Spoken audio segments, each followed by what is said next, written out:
नमस्कार सांग मैंने मु कादम्बिनी आपण मानकर सांग एवं मोटिवेशनल स्पीकर आज पुणी थे गोटे नुआ भिडियो आपण मानक सामना को आसी जाय अछि। गोटे मुहूर्त गोटे घड़ी आ गोटे समय रे जन्म होइतिबा अलग अलग व्यक्तिंकर अलग अलग भाग्य एवं अलग अलग कर्म काहेकि हेइथाय एई प्रश्न दिने जने राजा मन रे सृष्टि हैला आ जेमिति ही तांका मन रे एई प्रश्न सृष्टि हैला से देश विदेश रु अनेक गुणी ज्ञानी बुद्धिमान विद्वान ज्योतिष एवं महान व्यक्ति को निज राजदरबार इनविटेशन पठेले बा डकई पठेले आ प्रत्येक देश विदेश रु गुणी ज्ञानी ज्योतिष एवं सन्यासी बुद्धि ज्ञानी व्यक्ति माने तांका दरबार को आसिले। राजा तांका दरबार रे बसिथिबा प्रत्येक गुणी ज्ञानी व्यक्ति को प्रश्न कले कि मो मन रे जो प्रश्न उठछि तार उत्तर मु चाहूछि आ सेई प्रश्नटी होछि गोटे मुहूर्त रे गोटे समय रे जन्म होइथिबा अलग अलग व्यक्तिंकर भाग्य बा कर्म किपरि अलग अलग हेथाय जेमिति कि मो जन्म कुंडली अनुଯାयी मु जने राजा हेबी आ राज्य पालन करिबे लेखा थिला आ ताहा ही हैला किंतु मु जो मुहूर्त रे जन्म हेछि सेई मुहूर्त रे एई दुनिया रे अनेक व्यक्ति मध्य जन्म हेथिबे किंतु प्रत्येक व्यक्ति राजा ही नांती कि राज्य पाई नाहंती किछि व्यक्ति सेमानक मध्यरु सुखी हेचंती किछि दुखी किछि राजभोग करूछन तो किछि भिकारी बनि जाइछंती एमिति हेबार कारण कोन गोटे मुहूर्त रे जदि जन्म हेछंती सेई मुहूर्त रे जन्म हेबा व्यक्तिंकर सेई भाग्य आ कर्म हेबा दरकार थिला किपरि अलग अलग हेउछि एई प्रश्नर उत्तर जानिबार जिज्ञासा मो मन रे अछि आ मो जिज्ञासा को शांत करन एही प्रश्न सुनि सेठी उपस्थित थिबा प्रत्येक बुद्धि ज्ञानी एवं गुणी व्यक्ति माने चिंता रे पड़ी गले आ किछि समय पई पूरा सभा साइलेंस हो गला। किछि समय पर जड़े वृद्ध ज्ञानी सन्यासी जनक उठिले आ कहिले महाराज आपण जदि एई प्रश्नर उत्तर जानिया पई चाहुछंती ताहाले एई राज्यर सीमा ठारू अनेक दूर रे गोटे बहुत बड़ जंगल अछि आ सेई जंगल रे गोटे पर्वत अछि सेई पर्वत मूल रे जने बुद्धि ज्ञानी व्यक्ति रहु अछंती सन्यासी रहु अछंती सीए आपण को एई प्रश्नर उत्तर देई परिबे आपण तांको पाखु जांतु। एई कथा सुनिबा परे राजांकर एई प्रश्नर उत्तर पाइबार जिज्ञासा एते अधिका थिला कि से सांगे सांगे सेई सन्यासी को खोजिबारे बाहरी पड़िले एवं निज राज्यर सीमा ठारू अनेक दूर रे गोटे जंगल थिला सेई जंगल रो अनेक भीतर को खोजी खोजी अनेक समय जीवा परे जने सन्यासी राजा को देखा गले सेई सन्यासी जनक गोटे गछ मूले बसिथिले एवं बसी सेई गछरु तळे खसिथिबा पत्र गुडाक खाइबारे लागिथिले। राजा जनक तांका पाखु गले एवं हाथ जोड़ी कहिले हे महात्मा मो मन रे गोटे प्रश्न अछि आ निजर मनर प्रश्न को तांका आगरे प्रकाश कले। प्रश्न सुनी साधु जनक रागी गले आ कहिले अरे मूर्ख तते कोन देखा जाउनी मु बा खाउची मु बहुत भूखिला अछि मु पत्र खाइबी ना तो प्रश्नर उत्तर देबी मु देई परिबिनी जा एठु जदि तो प्रश्नर उत्तर जानिबा पई चाहुछु ताहले एई पहाड़र मझिरे आउ जने सन्यासी तते मिलिबे तांका पाखकु जा सीए तो प्रश्नर उत्तर देबे। एई कथा सुनी राजार मनर जिज्ञासा आहुरी बढ़ी गला एवं सीए से द्वितीय साधु को खोजिबारे बाहरी पड़िले। अनेक कठिन रास्ता पार हे जिबा परे पहाड़र ठीक मझिरे से जने साधु को देखिले जे गोटे पत्थर पाखरे बसी माटी बहुत ही व्यस्त हे खाइबारे लागिथिले।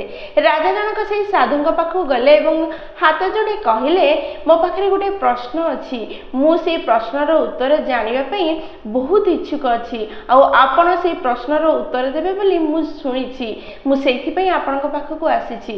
एहा कहि निज मनर प्रश्न से साधु को जणाइले। साधु जनक रागी गले आ कहिले मते बहुत भोक होछि मु मो भोक को मेंटेबी ना तो प्रश्नर उत्तर देई बसुथिबी जाठू तो प्रश्नर उत्तर मु देई परिबि नाही किंतु हां जने व्यक्ति अछि जे तो प्रश्नर उत्तर देई परिबो सी एई पहाड़र शिखर रे रहु अछि जने आदिवासी पिला किंतु सेई पिला बहुत जल्दी मृत्युवरण करबा को जाउ अछि।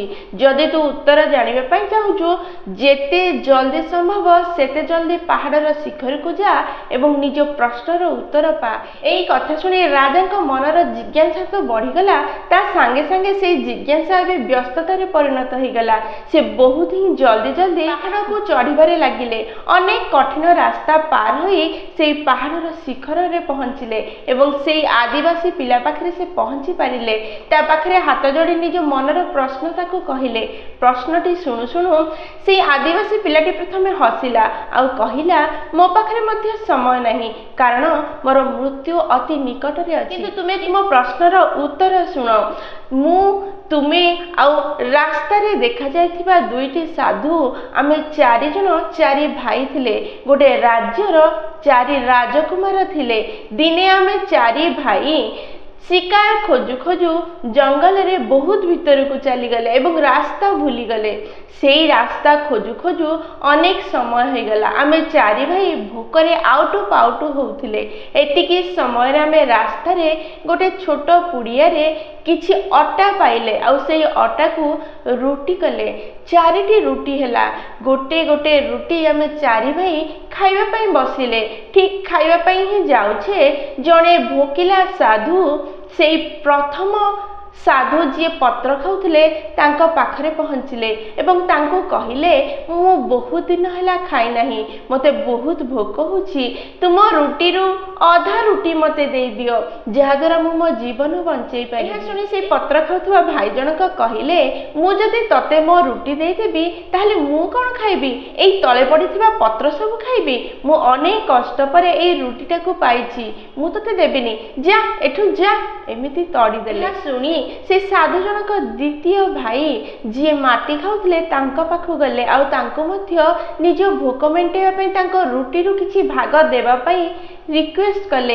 एई कथा सुनी द्वितीय भाई जनक मध्य रागी गला आउ रागी जाई कहिला, मु जदि मो रुटी तते दे देबी ताहले मु कोन खाइबी? एई जंगल रो माटी खाइबी? मु केमति मो जीवन बंचेबी? मु तते देई परिबी नहीं, जा एठु जा। तड़ी देले। सेठु साधु जनक मो पाखକୁ आसिले। मु मध्य बहुत ही व्यस्ततार कहिली, मु जदि मो रुटी तते देई देबी ताहले कोन मु न खाई कि मरिबी? मु देई परिबिनी, एठु जा। मु भी तड़ी देली। सेठु शेष आशा रखी साधु जनक तुम पाखरे पहुँचिले एवं तुमको से तुम रुटी रु किछि अंश मागिले और तुमे बहुत खुशी रे निज रुटीर अधा भाग से सन्यासी जनक को देई देले एवं सीए खाई बहुत खुशी हेले। खाई सारी तुमको आशीर्वाद स्वरूप कहिले, तुम व्यवहार और तुम कर्म अनुसार तुम भविष्यत एवं तुम भाग्य गढ़ी उठिबो एवं ता अनुसार ही तुमे तुम कर्म एवं भाग्य को निजर आसुथिबा जीवन बितेइबो। आउ सेहा ही हेला। देखुना तुमे मु आ से दुई सन्यासी गोटे दिन गोटे समय एवं गोटे मुहूर्त रे ही जन्म हेले, किंतु निज कर्म एवं व्यवहार अनुसार आमे आमर भाग्य को लेके जन्म हेले। तुमे तुम कर्म अनुसार राजा हेलो एवं प्रथम भाई जी पत्र खाउची से निज व्यवहार एवं कर्म अनुसार पत्र खाइबा पई जन्म हेला आ खाई की बंचिबा को ही पड़िला। आ द्वितीय भाई माटी खाई निज जीवन को धारण करबा को पड़िला। आ मोर बहुत जल्दी मृत्यु आसुअछि।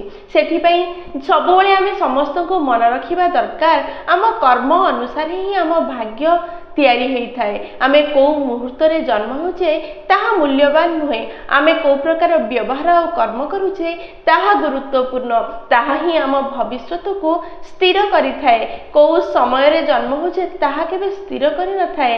स्थिर तो आमर व्यवहार एवं कर्म करि थाए। आमे जुआड़े भी जाई थाउ आम कर्म आम पछ पछे आसी थाए। आमे निंब गछ लगई आंबर आशा करिबा केबे भी संभव नुहे। आमे जो प्रकार गछ लगेबा सेई प्रकार ही फल पाइबा। सेथिपाई निज कर्म को सब बेले ठीक करिबा दरकार। निजर कर्मर पोटली नहीं एई मनीष पूरा दुनिया रे बुली थाए, जहा करि थाए ताहा ही पाई थाए। एहा ही विधिर विधान अटे। निज कर्म अनुसार निज भाग्य को गढ़ी थाए, ही जीवनर सूत्र अटे। निजर कर्म ही निजर भाग्य होई थाए। सेथिपाई निज कर्म को एवं व्यवहार को ठीक करने दरकार तेबे जाई आपण जीवन में सुखी एवं शांति रे रही परिबे। जदि कर्म खराब करिवे जदि व्यवहार खराब करिवे ताहले सेही भली भाग्य ही सेही भली कर्म ही आपण भविष्यत रे पाइबे अनेक जन्म जाई पाइबे। सेथिपाई निज कर्म एवं व्यवहार को ठीक रखंतु। आपण पाखरे धन न थाउ किंतु आपणकर व्यवहार भल थाउ। कर्म भल करिवार माने एहा नुहे सब बेले ठीक आ भल ही हेबो। कर्म भल करिवार माने होची काहार क्षति करिवार मनोभाव निज मन रे रखंतु नहीं। काहाको असुविधा रे पकेइबार मनोभाव निज मन रे रखंतु नहीं। काहाको दुख कष्ट देबार भाव निज भितरे रखंतु नहीं। सब बेले जे कोनोसी कार्य करंतु अन्य मानकर एवं निजर भल हेबो सेही भावना रखी करंतु। तार रिजल्ट रे जदी भूल भी ही गला काहाको दुख भी मिली गला ताहा केबे भी खराब कर्म हेई न थाए। कारण मनोभाव आपणकर स्वच्छ थिला। जहार मनोभाव स्वच्छ तार सब कर्म भल आ ता संगे भगवान सब बेले थांती। ता भविष्यत सब बेले उज्जवल होई थाए। सेथिपई निज मन को सफा करंतु भल कर्म करंतु भल व्यवहार देखांतु तेबे आपणकर भविष्यत रे आसुथुवा प्रत्येक दिन भल हेबो। आपणकर भाग्य बहुत भल हेबो। आपणकर जीवन सुखमय हेबो। कर्म होची सबठु मूल्यवान। ए कर्म सब परिस्थिति रे आपणकर साथ रे थाए। इह जन्म पर जन्म रे आपणकर साथ रे थाए। तेनु कर्म को ठीक करंतु जीवन रे सुखी होंतु। कर्म को खराब कले प्रतिदिन दुख पाइबे। सेथिपई दुख रु कष्ट रु असफलता रु दूर रहिया पे हेले निज कर्म एवं व्यवहार को ठीक करंतु। अनेक धन थाई मध्य जदि व्यवहार ठीक नहीं सेही धनर मूल्य नहीं। तेनु निज भाग्य को जदि सुंदर करिया पई चाहुछंती निज कर्म को जदि उच्च करिया पई चाहुछंती ताहले निजर व्यवहार एवं कर्म को आज ही ठीक करंतु। निज मन को स्वच्छ करंतु एवं जीवन रे सुखी एवं सफल हुअंतु। सांगने भिडियोटी जदि आपण मानको पसंद आछि ताहले निश्चय लाइक शेयर आ कमेंट करिवे। जदि प्रथम थरा आपण माने आम नयनिका मोटिवेशन चैनल को आछिछंती ताहले चैनल टी को सब्सक्राइब कर देबे। पाखरे थिबा बेल बटन दबाई ऑल नोटिफिकेशन मध्ये सेट कर देबे। जहाद्वारा जेतेबेले भी आमे वीडियो पोस्ट करिवो सर्वप्रथम नोटिफिकेशन आपण को पाखरे पहुंचीबो एवं आमको कनेक्ट करदेव। ताहले मु रहिली सांग माने पुणी थरे देखा हबो गोटे नुआ वीडियो रे नुआ टॉपिक सह। सेही पर्यंत निजर ध्यान रखंतु एवं बहुत खुशी रे रहंतु। कारण खुशी रे रहिबा बहुत जरूरी।